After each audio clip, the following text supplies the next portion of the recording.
नमस्कार दोस्तों, स्वागत है आपका मेरे YouTube चैनल पहाड़ी ब्लॉग में। और दोस्तों, आज मैं आप लोगों को दिखाना चाहता हूँ शहद निकालते हैं जहाँ से हम शहद निकालते हैं और गांव में शहद की प्रक्रिया निकालने की कैसी होती है वो मैं आप लोगों को दिखाना चाहता हूँ।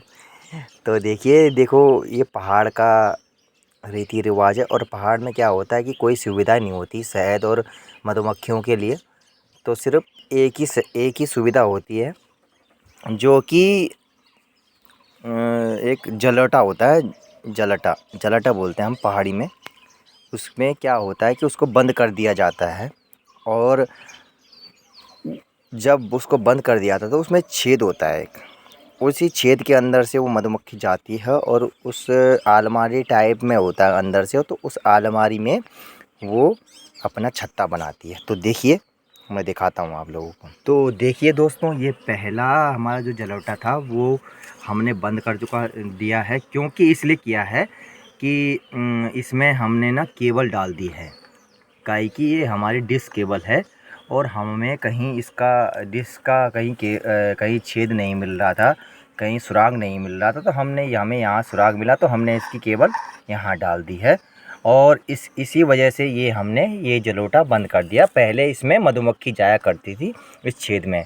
और जो जो जायंट मधुमक्खी होती है, जो मतलब जो शहद बनाने वाली मधुमक्खी वो जो खाती है, वो मधुमक्खियाँ इन मधुमक्खियों जो छत्ता बनाने वाली मधुमक्खियाँ होती है, जो शहद निकालने वाली मधुमक्खियाँ होती है, वो इन मधुमक्खियों को खा लिया करती थी। तो इसीलिए हमने ये पट्टा टाइप का लगा रखा है। आपको दिख रहा होगा, ये पट्टा टाइप का हमने ये लगा दिया, ताकि बड़ी जो ये जायंट मधुमक्खी होती है, बड़ी मधुमक्खी होती है, जो वो इसके अंदर ना जा सके। जो मतलब एक क्या कहते हैं इनको, गांव में बड़ी बड़ी मधुमक्खियाँ होती हैं, जो बड़े छोटी मधुमक्खियों को पकड़ के और खा जाती हैं। वो मधुमक्खियाँ हम वो उन मधुमक्खियों के लिए हमने ये जायंट मधुमक्खियाँ होती है, वो उन मधुमक्खियों के लिए हमने ये सब इंतज़ाम किया हुआ था। बट एक्चुअली क्या हुआ कि जब हमने क्या किया कि हमारे पास कोई सुराग नहीं था ये केबल जाने का, तो हमने क्या किया कि ये इसको बंद कर दिया। समझ रहे हो आप? हमने ये बंद कर दिया और अब इसके अंदर से केबल जाता है। और जहाँ हमने मधुमक्खियों का जो घोंसला था, या जो हमने मधुमक्खियों का छत्ता था, वो हमने निकाल दिया है। वहाँ से अब इसके अंदर मधुमक्खी नहीं जा सकती और अपना छत्ता नहीं बना पाती। ये आर पार है, बिल्कुल खुला है। अब जो जहाँ मधुमक्खियाँ अपना छत्ता बनाती है वो ये है। देखिए दोस्तों, ये ये है। इसके अंदर मधुमक्खी आपको जाते हुए दिख रही होगी। और इसके अंदर देखिए कितनी मधुमक्खियाँ जा रही है। इसके अंदर अपने मधुमक्खियाँ छत्ता बना रही है। और अभी प्रेजेंट में इसके अंदर बहुत मधुमक्खियाँ हैं जो कि अपना छत्ता बना रही हैं। इसका भी इसको शहद निकालने का भी इसका टाइम आने वाला है। पापा से बात हो गई है, काफ़ी इन्होंने जनवरी में अपनी इन्होंने इसके अंदर छत्ता बनाया था। तो अब इनका समय आ चुका है निकालने का। तो अब इनका छत्ता निकाल दिया जाएगा और एक छत्ता खाली छोड़ दिया जाएगा, जिसके आधार पे ये मधुमक्खियाँ वहाँ टिक पाएंगी। एक हम जैसे कि मान लो हमारे पास इसके इस छत्ते के अंदर पाँच छत्ते बना रखे हैं इन्होंने। तो 5 छत्ते में से हम खाली 4 छत्ते निकालेंगे और एक छत्ता मधुमक्खियों के लिए वहाँ अंदर छोड़ जाएंगे, ताकि मधुमक्खियाँ उसके आधार पर वहीं टिकी रहें। क्योंकि अगर हम सारी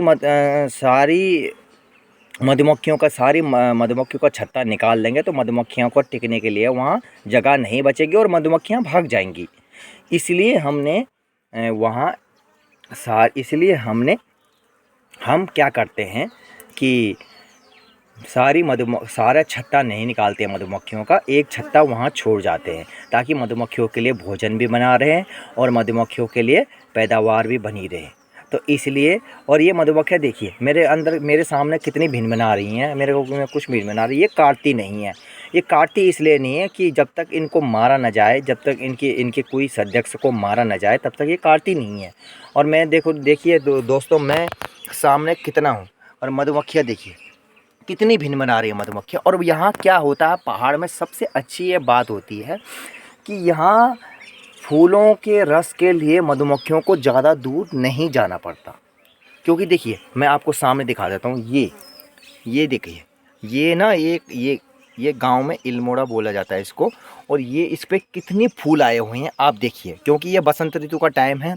और बसंत ऋतु में क्या होता है कि फूलों के लिए कहीं दूर मधुमक्खियों को जाना नहीं पड़ता, आसपास ही उन्हें फूल मिल जाते हैं। देखिए देखिए, ये देखिए कितने फूल आसपास खिले हुए हैं, इसीलिए इन मधुमक्खियों को कोई दिक्कत परेशानी नहीं हो रही है। और इन मधुमक्खियों को कोई परेशानी नहीं हो रही। अब देखिए इन्होंने मेरी आवाज़ सुनी, ये मधुमक्खियाँ अंदर चली गई। देखिए ये अब मैं आपको बैक करके दिखाता हूँ। ये देखिए इनका ये गुफा है, इनकी ये छत है। ये मुझे तब तक नहीं काटेंगी जब तक इनका कोई सदस्य इनके कोई सदस्य को मैं मार ना डालूं, या इनको मैं अगर किसी सदस्य को मैं गलती से मार डालूं, ये मेरे पर तुरंत टूट पड़ेंगी। इसलिए टूट पड़ेंगी कि ये मधुमक्खियाँ, इन मधुमक्खियों को संदेह हो जाता है, इन मधुमक्खियों को घबराहट हो जाता है कि ये हमारे लिए ख़तरा है। अब देखिए ये जितने भी आपको मधुमक्खी दिखाई देंगी, जितने भी आपको ये मधुमक्खियाँ दिखाई देंगी, ये सारी की सारी मधुमक्खियाँ अभी फूलों का रस लेके यहाँ पहुँच रही है। और जितने भी मधुमक्खियाँ दिख रही है आपको सारे फूलों का। और हाँ, पहाड़ में सबसे अच्छी ये बात होती है दोस्तों कि हर जगह फूल दिखाई देते हैं और कहीं मधुमक्खियों को जाने की आवश्यकता ही नहीं। सामने से फूल ही फूल दिखाई देते हैं और सामने से फूलों का रस निकाल के मधुमक्खियाँ छत्ता बनाती है अपना, और अपना शहद बनाती है इस हिसाब से।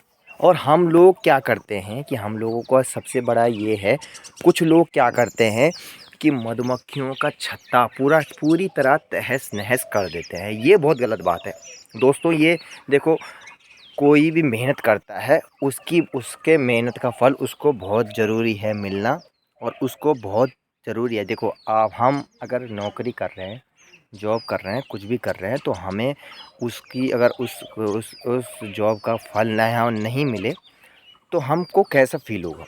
उसी हिसाब से जब भी मधुमक्खियाँ अगर शहद बनाती है तो हम उसमें से अगर जैसे 5 छत्ते बनाएं तो 5 छत्तों में से हम दो या एक छत्ता हम उसके वहाँ पे छोड़ जाते हैं। इसलिए छोड़ते हैं कि ताकि मधुमक्खियों को खाना पर्याप्त भारी में मिलता रहे और उनके बच्चों को पर्याप्त मात्रा में मिलता रहेगा, ताकि आगे चलकर मधुमक्खियाँ अपना छत्ता फिर से तैयार कर सके और फिर से दोबारा शहद तैयार कर सके। मगर ये जो कुछ लोग ऐसे होते हैं कि पूरी तरह मधुमक्खियों का छत्ता ख़त्म कर देते हैं। क्या होता है कि लोग, भाई मैंने शहरों में क्या देखा कि बड़े बड़े पेड़ों पे मधुमक्खियों का छत्ता लगाया रहता है। वो लोग क्या करते हैं कि वो लोग ऐसा काम करते हैं कि पूरी तरह मधुमक्खियों का छत्ता ख़त्म कर देते हैं। वो क्या बोलते हैं उनको, एक आजकल केमिकल आ रहा है दोस्तों, वो क्या बोलते हैं, केमिकल आ रहा है। उस हिसाब से वो लोग क्या करते हैं, उस केमिकल को छिड़क के मधुमक्खियों का खात्मा ही कर देते हैं। ये बहुत गलत बात है। देखो भगवान ने और उस परब्रह्म परमात्मा ने और उस ईश्वर ने हर चीज़ को जीने की एक तरीका दे रखा है और खाने का एक तरीका दे रखा है। उसके खाने को अगर हम छीन लेंगे तो ये बहुत गलत बात है दोस्तों। इसीलिए जिसकी जहाँ पे जो चीज़ है, वो जिसके हक का है, वो चीज़ उसको मिलना चाहिए दोस्तों। इसीलिए दोस्तों हमारे पहाड़ में हर चीज़ एक तरीके से की जाती है और हर चीज़ एक तरीके से इस्तेमाल की जाती है। ऐसा नहीं है कि हम उस चीज़ को ख़त्म कर दें, ऐसा नहीं। पहाड़ में हर चीज़ को एक अपने तरीके से किया जाता है और अपने तरीके से महत्व दिया जाता है। ऐसा नहीं दोस्तों, अगर हर किसी की रोटी रोज़ी छीन ली जाए तो बंदा कैसे जिएगा। इसीलिए दोस्तों आगे के लिए दोस्तों वीडियो में बने रहिए और हमारे यूट्यूब चैनल पहाड़ी ब्लॉग को देखते रहिए। इसी के साथ हम आप लोगों को विदा देते हैं और आगे चल के वीडियो आपको देते हैं। और इसी हमारे वीडियो को देखते रहिए, लाइक करिए, सब्सक्राइब करिए और यूट्यूब चैनल को आगे बढ़ाने में हमारे प्रोत्साहन किए, शेयर कीजिए। नमस्कार।